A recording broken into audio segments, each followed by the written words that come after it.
Salut ma petite citrouille, bienvenue sur la chaîne Melis in Spells. Aujourd'hui j'ai envie de te parler d'Halloween. J'ai envie de te parler de Samhain plus exactement. Et j'ai envie de t'expliquer ce que ça représente pour moi Samhain. Pour beaucoup de sorcières et pour moi ça représente le nouvel an. Alors parce que c'est considéré comme le nouvel an celte, mais il y a un petit peu polémique là-dessus. Il y en a qui disent que non, que c'était pas dans le calendrier celte et tout ça. Bon, pour moi en tout cas c'est le nouvel an. Je le célèbre toujours comme un nouvel an. Je ne célèbre pas le 31 décembre et le 1er janvier. Mais je célèbre Samhain comme la fin d'une période et le début d'une autre. Donc je prends mes résolutions à Samhain et je me débarrasse de tout ce que je ne veux plus pour l'année à suivre à Samhain. Donc je le considère vraiment comme une nouvelle année, comme un nouveau départ.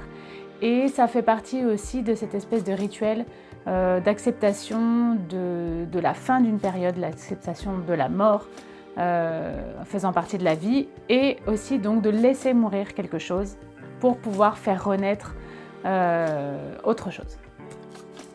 Donc pour moi, c'est vraiment une période super importante. Déjà, comme vous le savez, j'adore Déjà, comme tu le sais, j'adore l'automne. Et là, c'est vraiment le moment où je peux me plonger dans mes pensées, dans mes introspections, et je peux m'analyser et je peux construire autour de toute cette espèce de plan que je mets en place. Voilà, on fait un feu, on saute au-dessus du feu pour nous purifier, pour nous protéger pour l'année à venir. Et je fais aussi un rituel de laisser mourir et accueillir le renouveau. Donc je laisse mourir sur un petit papier tout ce dont je ne veux plus pour cette année, ce que j'écris sur un parchemin, et on le jette tous dans le feu et on chante et on danse et on met de la musique et on mange et je bois parce que personne d'autre ne boit à la maison, je suis la seule. Et cette année, je vais le faire un petit peu différemment parce que cette année, j'ai décidé vraiment de faire un vrai rituel pour les ancêtres et pour les défunts. Ce que je n'ai pas fait vraiment auparavant, j'honorais les défunts et les ancêtres de ma lignée plus globalement en fait. Voilà, j'avais une petite pensée pour eux, mais c'était pas le gros rituel. Et là, j'ai perdu mon papy d'amour. Et il y a quelques semaines seulement. Et donc, j'ai décidé que c'était là le moment pour moi de me plonger vraiment dans la reconnaissance et la gratitude envers mes ancêtres, envers ma lignée, ce que ma mère m'a transmis, ce que mon père m'a transmis, ce que leurs parents leur ont transmis, que j'ai récupéré, tout ça. Donc vraiment, méditer sur ce que les ancêtres m'ont apporté, les ancêtres de mes ancêtres, de mes ancêtres, de mes aïeux. Voilà, toute la lignée, en fait, aussi loin que je puisse remonter. Tout ce qui a fait ce que je suis maintenant. Voilà. Donc cette année, ça va être très particulier, ça va être quelque chose que je n'ai encore jamais fait. En plus, Halloween tombe cette année en même temps que la pleine lune. Donc je pense que je vais faire un rituel de pleine lune, prendre le dernier bain de lune de l'année. Ça va cailler, mais bon, je vais me faire violence. En même temps, voilà, je trouve que le timing est absolument parfait, sachant qu'en plus que ça sera la deuxième pleine lune du mois. Donc je pense que ce mois-ci, il est vraiment super chargé de plein de bonnes choses. Pour moi, ça représente beaucoup l'opportunité de renouveau, de laisser vraiment tomber ce dont on veut se débarrasser et de renaître un petit peu de ses cendres comme un phénix là. En plus, cette année, elle était tellement bizarre, mes petites citrouilles, tellement bizarre. Vous l'avez remarqué, vous aussi. C'était trop particulier. Moi, j'aimerais vraiment laisser tout ça derrière moi. Donc, et repartir vraiment sur des choses, sur des bases solides, des bases saines, Après, ça sera le sabbat de Yule, donc on va vraiment rentrer en plus dans une période super cool. Voilà, toutes les décos. Bon, il y a Noël évidemment, mais on va dire que c'est quand même un petit peu la même ambiance et le même, voilà, le même esprit de fête et de rassemblement et tout ça. Donc voilà, moi je vais vraiment profiter de ce moment pour bien réfléchir, peser les choses, analyser et me débarrasser de ce que je ne veux plus et faire des plans de ce que je veux atteindre, de quel but je veux atteindre cette année. Ce que je vais faire aussi, je vais faire bien évidemment un grand repas. Moi j'adore travailler la courge, la citrouille, le butternut, tous ces petits légumineux là. Moi j'adore travailler la citrouille, la courge, le potiron, le butternut. Donc je fais des soupes à la pelle, je fais des tartes. Vous savez, les tartes un peu à l'américaine, là, les tartes à la citrouille avec la chantilly par-dessus. J'ai décidé de faire ma petite étudiante de Poudlard aussi et de faire de la bière au beurre cette année. Mais oui, je suis une grande fan d'Harry Potter, j'adore l'univers. Et voilà, j'ai envie de faire de la bière au beurre. Du jus de citrouille, je suis pas trop sûre parce que c'est quand même assez particulier, quoique, pourquoi pas. Citrouille, carotte, cannelle, ça peut être plutôt sympa. Vous pouvez me donner vos petites idées de recettes aussi si vous avez de l'inspiration pour Halloween. Et voilà, et je vais bien entendu participer à cet événement que j'ai organisé. Donc le soir de Samhain, on va tous se retrouver et on va faire des balades en forêt, on va faire de la méditation, ça va être super sympa, on va faire de la création de sigils et activation de sigils. Nous allons créer des potions, des tisanes, comment travailler avec les énergies des plantes. Voilà, un petit peu de tout en fait. On va faire de la sylvothérapie, on va partir en forêt, se connecter aux arbres, se connecter à nos racines profondes, se connecter avec nos ancêtres. Donc symboliquement, la racine, nos racines spirituelles, nos racines familiales, émotionnelles et tout ça. Et voilà, ça va être vraiment super. Il reste encore des places, il reste encore des lits. Donc si vous voulez loger sur place, il n'y a pas de problème.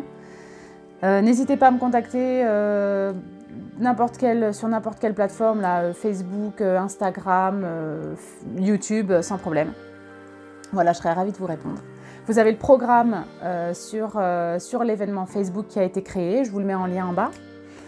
Et puis voilà. Donc j'ai commencé un petit peu à décorer ma maison. Ma maison sent bon l'automne, il y a de la mousse partout, il y a du bois, il y a des feuilles sèches, il y a des oranges séchées que j'ai fait avec mes enfants. J'ai décoré mon hôtel aussi, voilà, il y a quelques petits trucs, des petites citrouilles. Alors, je garde toujours un petit crâne quand c'est Samhain, je garde une bougie en tête de mort. Ça n'a rien à voir avec l'effrayante mort, magie noire que vous pouvez peut-être imaginer. Non, pas du tout. Ça me rappelle la lumière de mes ancêtres. Donc le crâne, c'est pas seulement un symbolisme de mort, mais ça symbolise aussi les ancêtres et ça symbolise aussi la personne dans sa condition la plus nue, sans différence, sans discrimination. Le crâne, on est tous faits de chair et d'os, et là en l'occurrence d'os, on est tous les mêmes. Donc voilà, je trouve que c'est un super symbole le crâne. Je vous la montre, elle est belle en plus, je la trouve sympa. Voilà, je trouve ça sympa. Et voilà, j'ai décoré mon petit hôtel, j'ai changé ma baguette que j'ai eue en cadeau par une personne que j'aime beaucoup, par Viviane. Je t'embrasse très fort si tu me regardes. Viviane que j'ai interviewée et je vous balance l'interview très bientôt, mais il y a énormément de travail parce que je buvais ses paroles et j'ai interviewé beaucoup de gens, son fils, ses amis, enfin bon, ça a été une journée très sympa. Ça sera pour un prochain épisode ça parce qu'il y a énormément de travail à faire dessus. Et en même temps, voilà, je me focalise plutôt sur Samhain pour l'instant, chaque chose en son temps. parce qu'après Samhain, il va y avoir Yule, et ça va être encore toute une autre organisation, toute une autre approche du sabbat. Je ne sais pas si vous connaissez l'histoire d'Halloween. Mes petites citrouilles, pour la petite histoire, c'est considéré comme le nouvel an celte. Considéré ou pas d'ailleurs, hein, parce que bon, il y a polémique là-dessus. Ça, je vous l'ai déjà dit, je crois. Mais en tout cas, il y a de très très belles traditions autour de Samhain. Par exemple, creuser les citrouilles. Alors, à la base, c'est une tradition irlandaise. C'était pas des citrouilles, c'était des navets. C'était un petit peu compliqué. Des navets ou des betteraves. C'est quand même très petit. Mais par contre, elles étaient vraiment très effrayantes. Et en fait, ils les mettaient aux portes et aux fenêtres pour effrayer les défunts, pour effrayer les âmes et les esprits qui revenaient sur Terre le soir de Samhain. Et le déguisement, qui n'est pas si américain que ça, parce que c'était aussi une tradition de s'habiller et de se maquiller d'une façon effrayante pour pouvoir en fait passer inaperçu et aussi pour pouvoir bien sûr leur rendre hommage. Le trick or treat d'Halloween des États-Unis, du Canada, c'est aussi une vieille tradition irlandaise où en fait on récupérait les tribus pour les morts. Donc on faisait du porte-à-porte, les enfants principalement faisaient du porte-à-porte, mais pas spécialement pour avoir des bonbons, pour pouvoir en fait payer leur tribut aux défunts et pour qu'ils puissent les laisser un petit peu tranquilles. Tout ça sont des vieilles traditions. Cette tradition aussi d'allumer un grand feu, d'éteindre tous les feux qu'il y avait dans les maisons. Chaque villageois éteignait le feu dans l'âtre de sa cheminée. Rejoignait le druide qui faisait un énorme feu sur la colline pour symboliser aussi la renaissance de la vie, pour protéger un petit peu le village et aussi pour éloigner les esprits malveillants. Chacun repartait avec des braises de ce grand feu protecteur et ils ramenaient leurs braises à la maison et ils rallumaient le feu dans l'âtre de leur foyer, donc ce feu protecteur et ce feu sacré. Qu'est-ce qu'il y a d'autre comme tradition sympa à Samhain ? Bon, alors laisser mourir et accepter le renouveau, ça c'est aussi, je ne sais pas si c'est traditionnel, mais en tout cas c'est un beau rituel d'écrire sur un petit parchemin ce que vous ne voulez plus, ce dont vous voulez vous débarrasser. Ça peut être une multitude de choses, des dettes, la peur, l'angoisse, la jalousie, je ne sais pas moi, un boulot pourri, voilà, des relations toxiques et tout ça. Vous l'écrivez sur un petit parchemin et vous le jetez dans le feu. Vous faites une petite cérémonie du feu. Je crois que j'ai parlé d'une cérémonie du feu dans une de mes précédentes vidéos. Faudra que vous regardiez. Je ne l'ai pas en tête là. Voilà, il y a des trucs sympas. Il y a vraiment des trucs sympas à faire. Vous pouvez consacrer, bien sûr, vous pouvez consacrer vos outils divinatoires. Là, c'est la bonne nuit. Vous pouvez pratiquer la divination, bien entendu. Si vous avez des capacités médiumniques, si vous êtes un petit peu là-dedans, vous pouvez bien entendu en profiter ce soir pour prendre contact avec vos ancêtres, avec des gens qui vous manquent, que vous aimez. C'est un bon jour pour se retrouver, pour festoyer. Moi, je le fête vraiment comme un premier de l'an, donc en général, je fais une petite teuf. Voilà. On se déguise, moi ça c'est plutôt pour le fun. Mais il y a le rituel derrière, et en plus, voilà, ce soir-là, ce sera la pleine lune, donc je ferai mon petit rituel lunaire. Et ça va être super cool. Et après, il y a la Toussaint. Alors la Toussaint qui a été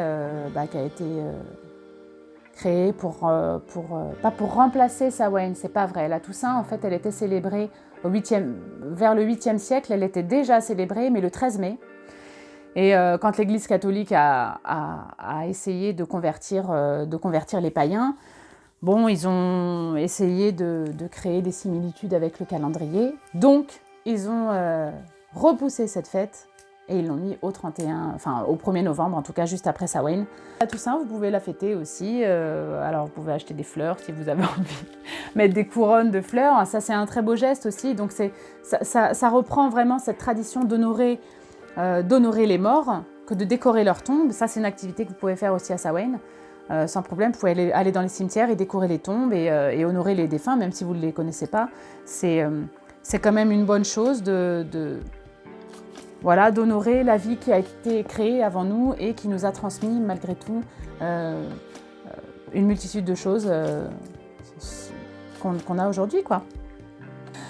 Donc voilà mes petits corbeaux, je vais aller manger. Il est 12h30. Quelle heure il est? Je regarde ça, j'ai pas de montre. Alors, quelle heure est-il?